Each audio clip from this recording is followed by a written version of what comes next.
Today we're going to talk about the common myths and misconceptions that go along with a divorce. There's a lot of misinformation online and from well-meaning friends, but we're going to talk about a lot of the myths that we see when we're talking with clients and doing consultations, and try to tackle those and give advice on where to go from there. All that and more on the Lady Lawyer League.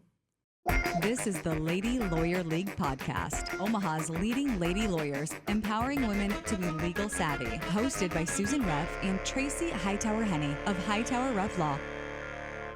Hi, I'm Sarah Hart. And I'm Tara Wrighton. Welcome to the Lady Lawyer League. Oh, that was cute. So today we're going to talk about what everybody usually gets wrong in divorce. We're going to talk about general myths that you can find online, and sometimes even well-meaning family and friends, what they get wrong a lot of the time. There's a lot of misinformation out there, and I don't think we're necessarily giving a lot of legal advice today, just some information about what people get wrong. Yeah, every case is a little bit different, which is another thing that people don't realize. They'll say like, well, my friend got X amount of alimony. It's like, yeah, well, every case is different. Everybody's income's different. Everybody's marriage is different. So it's not going to be a cookie cutter result for every person. Right. And some people think their divorce is going to be over in 3 months. Some people hear that it takes years. That's just not the case. Every case is different. Some cases do take years, though. Yes. Some cases do take years. I've had several. Yeah. So why don't we talk about one of the biggest, I think, misconceptions is that you always lose half, or the other person's just going to take half of what you have. Yeah. Why do you think people think that? I think when they hear divorce, it's just everything's 50-50 right down the middle. There's also all the country songs out there about losing your car, losing your dog. She gets the house. Oh, yeah. I mean, country music has really gave a lot of misconceptions about divorce to people, I think. Yes. And everyone comes in like, I want my spouse to lose everything. I don't want to give them a dime. I want to screw them over.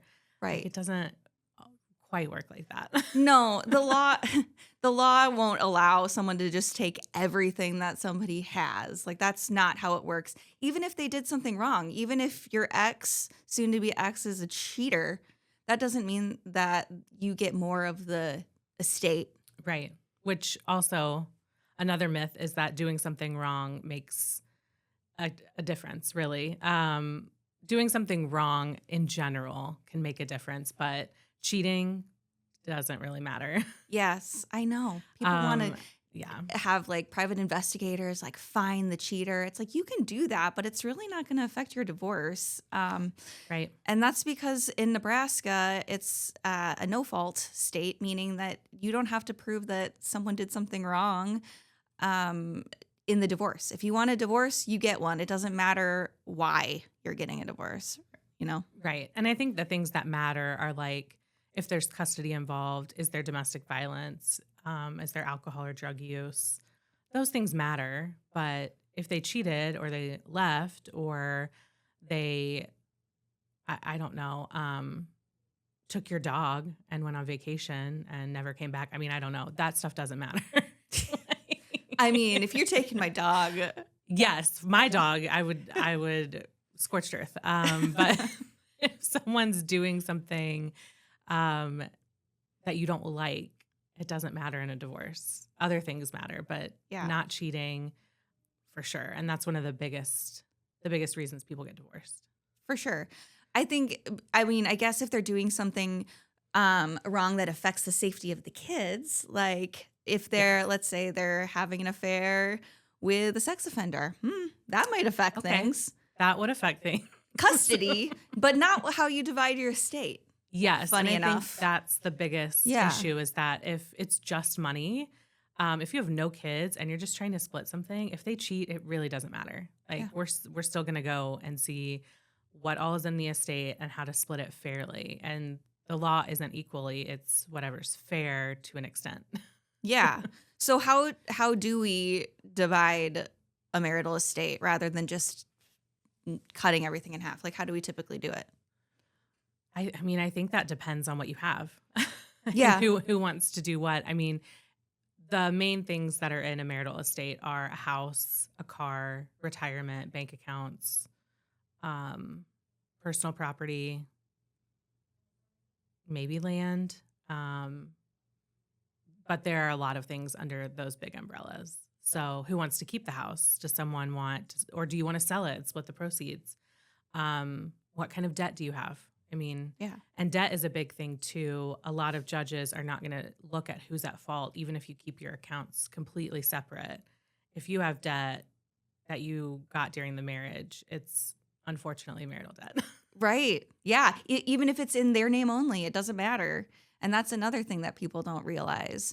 I mean, I would say so. The law says in Nebraska that a fair settlement is anything between a third and a half of the division of everything. But that doesn't mean that we're just going to divide every account that you have in half, split everything 50-50. It's usually a balance. Your soon to be ex is going to get things, assets and debts. You're going to get things, asset and debt. And they just have to be relatively balanced at the end. And I think people need to look at like what's going to set them up for success in the future. So if you really are trying to be mean and say, I want the house, I don't want you to have anything, but you can't afford the house, or it's better if you just sell it and pay off your debt and start with a clean slate. I mean, we go through, I think, 1,000 different scenarios with clients Yeah. on what this could look like. And I think it's best if you just figure out what works best for you, what's going to set you up for success in the future, and not be so, or not think about how it's going to hurt the other person. For sure. And that's hard, especially when people have strong emotions and when kids are involved, things can get ugly, unfortunately. And our job is kind of to help take a step back and focus on the fair division and not get tangled up in all of the emotions that the Right. person is bringing to us sometimes. And I sympathize with like all my clients. I'm like, I get it. Yeah, like This he's sucks. a piece of shit. Sorry, I'm so Yes. sorry. Like that sucks. That's why you're getting divorced. Let me help you Right. get away from him in a fair way that the court's gonna like let us do. Yeah. You know? And I think that's hard too, because I would love to get my clients everything that they want all the time. I want them to be vindicated. I think this other person is terrible and they don't deserve anything. But that's not always the case. It can't always happen. So I try to give people kind of all the scenarios possible and say, which one do you like best? Let's go to that and see what we can do. Yeah. Okay. Well, let's talk about another common myth, which is still out there, which is mothers automatically get custody. No. Not anymore. Short answer, no. So let's talk about another myth in divorce, which is that mothers automatically get full custody. No. Yeah. I mean, I think maybe when you and I were kids, that might have been true that mothers got custody. But now, I mean, and I practice in Nebraska and in Iowa, and I'm not seeing that. I'm seeing that courts tend to start off believing that both parents should have equal custody, and then it's up to the person that wants full custody to prove why that's the case. And there are legitimate reasons. There are so many legitimate reasons why Sure. one parent should have custody over the other. Some of those being just schedules, some being lifestyle choices like drugs or alcohol. Things like that really make a difference. But if it's just two people with similar work schedules who can both provide safe environments for these kids and both love the kids, it's going to be 50-50. Right. And even if like your marriage was bad, which is why you're getting divorced, and maybe you fought and maybe one person was more at fault than the other in that doesn't mean that they're not going to get, half the time with the kids. Right. It's looking at best interests of the kids. That's what the court's going to do. And, they're going to assume you aren't going to be in the relationship with them anymore. And so that's not a factor anymore. And if they can be safe and appropriate, then they're probably going to get 50 time. Yeah, I think it's hard because some relationships, one person is going to just take that role of I'm going to be the one to make doctor's appointments and I'm going to do this. And it may depend on their work schedule, whoever's more flexible. So they may feel in the divorce that they are going to continue to do those things, and that's why they should have primary custody. But I know a lot of judges will say this person needs to be a parent too. And if they want 50% of the time, they also have to do these things. They also have to make appointments and be involved in the school and do all of these sports and activities. They have to do that if they want that time. Yeah, they got to step up. You're right. That is such a big misconception. I was the primary parent.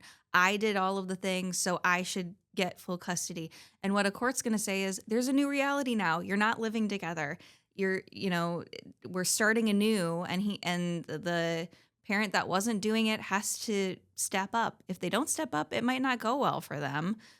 Yeah. But they're going to give it a chance. They I have think to. we've seen that too, not go well, because we've also seen people come back and try to modify custody, and one parent has not taken that role on, or they've kind of gone in the opposite direction of it's my time and I'm not going to do any of this stuff during my time. And a judge is always going to remind you that it's your child's time with you. Yeah. And so it's really about them and not about you and your wants and needs or whatever you want to do with the kids. It's about them. So I've noticed a lot recently, since kids are so much more involved in like sports and activities. Yeah. Some parents will say, well, it's my time. I'm not going to take them. It's my time. Yeah. I want to do stuff with the kid. That's not going to work. It just causes more conflict. Taking them to activities is part of being a parent. And if you want to be 50% parent, then you have to do all of the duties that come along with it. Taking them to their activities is one of those things, 100%. And parent-teacher conferences are a big thing too. A lot of parents want to keep them separate because they don't want to see the other parent. Yeah. I think unless there are obviously domestic violence issues or things like that, you just got to do it. You just got to go to the conference. Suck it up and sit in a room with them for an hour for Pete's sakes. I know. Yes. There's very few scenarios. Like you said, domestic violence, that's understandable. Safety issues. But I know you hate him. I know you hate her. But do it for your kid for an hour of your time. And it means so much to your kids that you have no idea. Yeah, and they get caught in the middle so much. I think especially when they're older. If they're 12 to 18, they know what's going on in the house. They know what's going on. When someone says they have court, I think that's a huge issue. That can also go towards custody. Don't get your kids involved in the case. That's terrible. Yeah, I know. Yeah, that's hard. You've got to keep them out of it as much as possible. And, don't say bad things about Definitely. even if they're in the vicinity and you're not, saying it directly to them. If you're talking with a friend or something and your kid's in earshot, don't do that. And I know that courts really try with mediation to get people to agree to a new reality of what's going to work with them. And I've noticed that that's when it starts to get emotional when you talk about splitting holidays and actual time. That's going to be your new everyday life. So I think people have a hard time with that too. But if you think about just keeping your kids at the forefront, they get to spend holidays with both parents. Sometimes it's with you. Sometimes it's with the other parent. Sometimes they get, a holiday together like Halloween. I know a lot of parents who do Halloween together, which is great. I think that's great for the kids. For sure. If you can do that, awesome. Yeah. Okay. Okay. Myth number 3. Can my ex take my retirement? Yes. Yeah. Again, short answer. Absolutely. Not all of it, of course, but some of it for sure. If you have retirement and the other person has retirement, it's going to be a balance. If they're relatively equal, then maybe everybody keeps their own. But if one spouse has more retirement than the other, then yeah, they could take some of it. And if one spouse has no retirement, they're going to get probably half of that retirement. Yeah. Yeah. That includes pensions, military retirement, and all of the benefits that come with that. So how do we do that? How do we get part of someone's retirement in a divorce? Well, because I think that's a misconception too, because people are like, well, I don't want to pay the taxes on that. Right. We do a qualified domestic relations order or a quadro. They are different for every retirement plan. Yeah. Yeah. We have quite a few templates though. Yes. From doing this for so long. We've acquired a lot. So we do have a lot of them already pre-existing, which is nice. That is nice. But some also want you to use a service, which is like a $300 cost Yeah. on top of us drafting it. And then you've got like military is a totally different beast. Railroad retirement is totally different.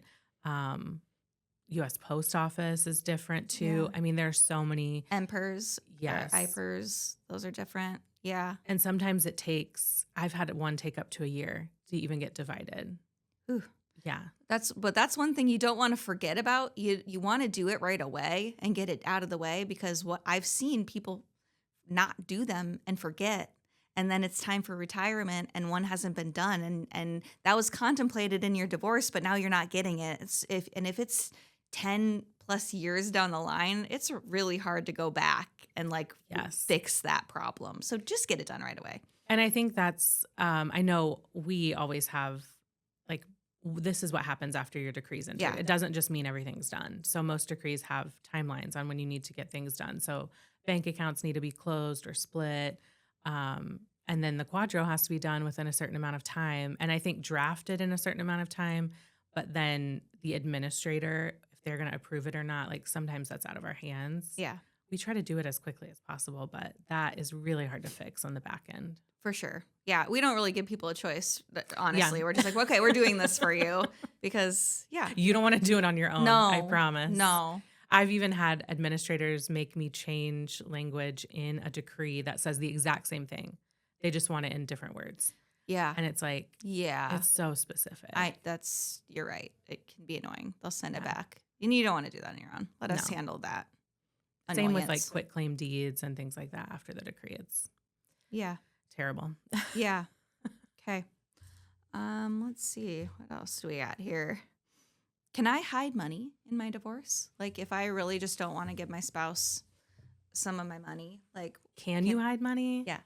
Yeah. Should you? Absolutely not. Will people find it? Yes. We'll find it.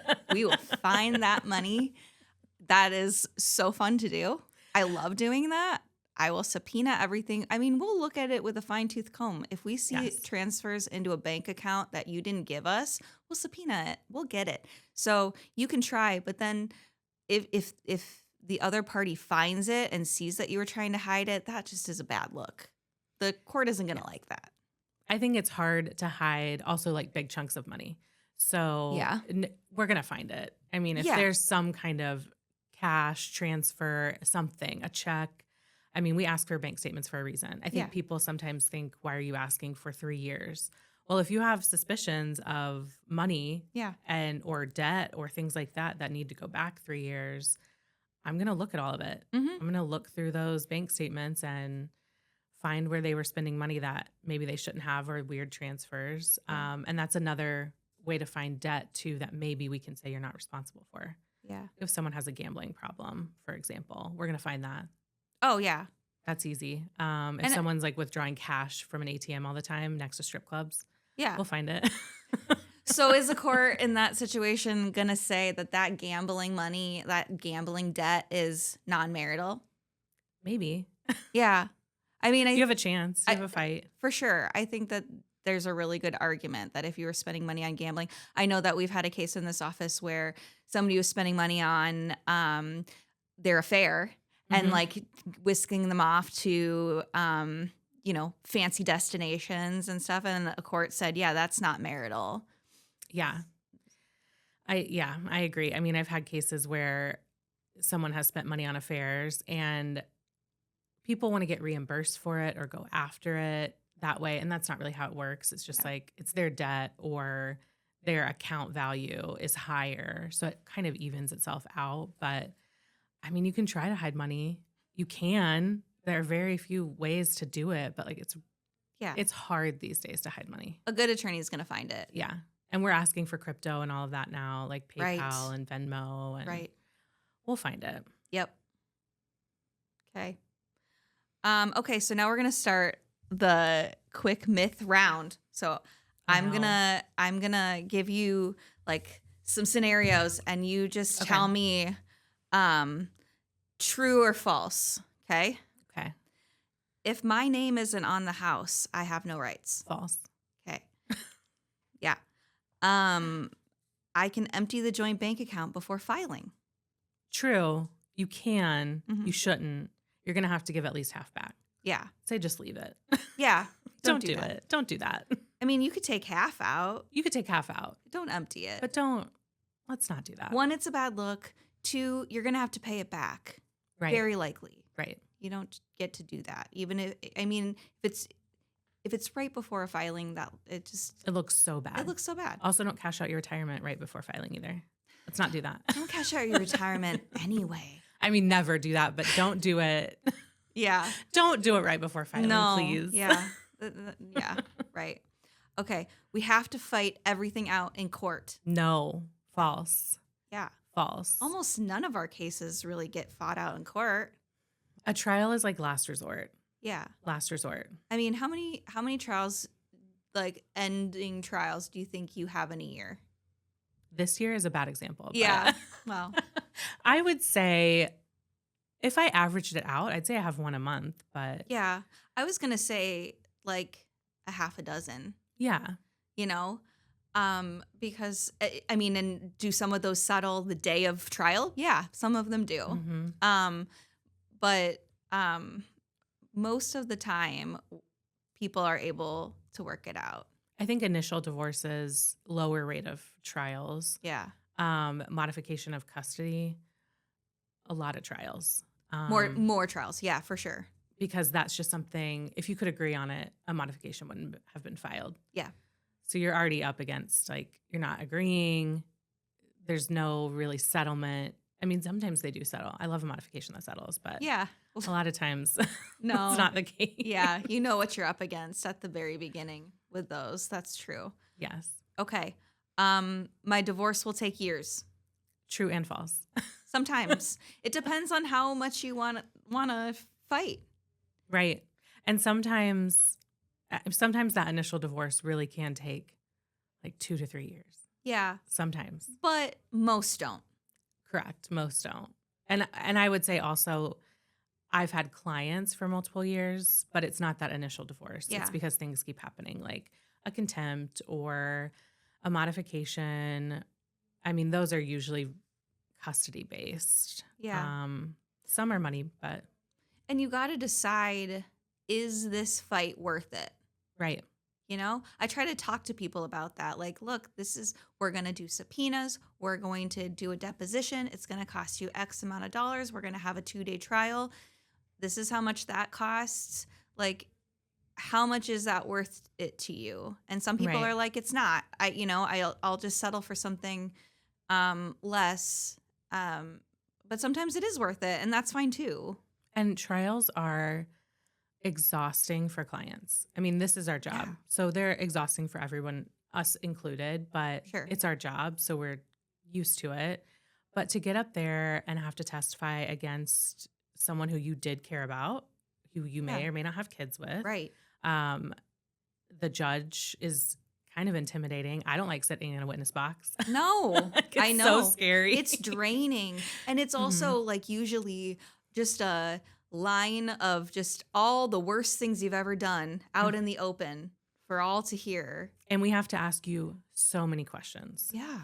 Because we have records to make, we have evidence to get in. And so some of these questions that I go over with my clients, I'm like, it's really repetitive. I know I have to ask you how you know this Right. a million times, and you just got to answer. And so Yeah. it takes hours. I mean, you are on the stand for hours. Yeah. And the other thing is the court docket is just so full. And so you might be ready for trial in July, but you're not going to actually have that trial until January or later. Just depends. I mean, you're waiting and waiting for so long to get into a court because that's just how the system works. It's so slow.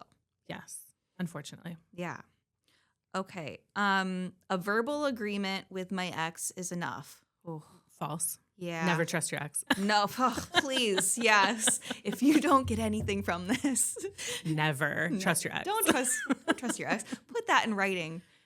I mean, even if that is the mutual agreement and you all are getting along, that's great. You're getting along. I hope you continue to always get along, but you might not always get along. I mean, you're both maybe going to get remarried, have new relationships. Things happen, and you want something in writing guaranteed for if that happens. Always. There's a reason we put everything on paper. Yeah. Like, we even have emails with other attorneys to be like, this is what we agreed to, right? We need it in writing, a written confirmation from them that says, yes, this is right. We have that with attorneys who we trust and work with every day. Yes. We still need it. So someone who doesn't necessarily have your best interests at heart in a divorce, do not trust them. Yeah. And it also, I would say that don't trust them on anything they say. If they say, well, my attorney told me this, they probably didn't. Yeah. Or I've contacted my attorney 8 times and they're going to file this. They're not. Like, you would know about stuff that's going to happen. There are very few actual surprises. Yeah. So when your ex is telling you, I'm hiding a bunch of money, also don't believe them. or do and have us look into it. But also, if they are like, well, I would never have my new girlfriend over, like, also don't believe them there either. Yes. I would never have my new boyfriend over. Yeah. Please. They probably will. Yeah. So right. Oh my gosh. Okay. So final thoughts. I would say there are a lot of misconceptions in a divorce. And there's a lot of resources online. You have friends that have gone through a divorce or something similar. Just know that every situation is so different. And to really know what your situation is and what could happen for you, you really have to talk to a lawyer. And I think that's true for everyone. Like, every single case is different. I don't think I have one case that is the same. I have similar. Yeah. And I have some that are, these people agreed to everything. But I don't think I could sit here and tell you 2 cases I have that are exactly the same, because everybody's situation is so different. And that's why it's hard to rely on, well, my friend said this or my friend did that, or I watched this TikTok about this. Those are not necessarily reliable. They give you good tips sometimes. Like, I think some videos are helpful on, like, there's a lot of information out there. Some are helpful. Some are totally just dead wrong and terrible advice also. Also that, yes. And so you really need to talk to a lawyer to figure out what to do in your particular situation and the possible things that could happen if you want really, truly accurate advice. And AI is very confident, but He's so confident also wrong. and so complimentary. You are just a genius person. You are doing this 100% right. Yeah. I know, because I am AI. Don't trust anyone, and every situation is different. Yes. That's what you should take away. 100%. So if any of these situations sound like something you're going through, I think it's very important that you have a consultation with an attorney, us preferably. The attorneys at our office at Hart and Tara Law are great. We do hour-long consultations where you can ask as many questions as you can fit into that hour. We explain the process and then kind of go over your specific situation. So I know all of us in consultations, we do ask a lot of questions. We ask you to fill out paperwork before, so we have a good idea of what your questions will be. And we explain the whole process from beginning to end and what you can expect from our office. And I think that consultation is important because you get that information about your case that's case specific. And we can go over all of these things: retirement, custody, cheating, all of that in your consultation. It's very, very important. And then you can decide if that attorney is right for you. And hopefully we're a great fit. So thanks for listening to our podcast. And we'll see you next time on the Lady Lawyer League.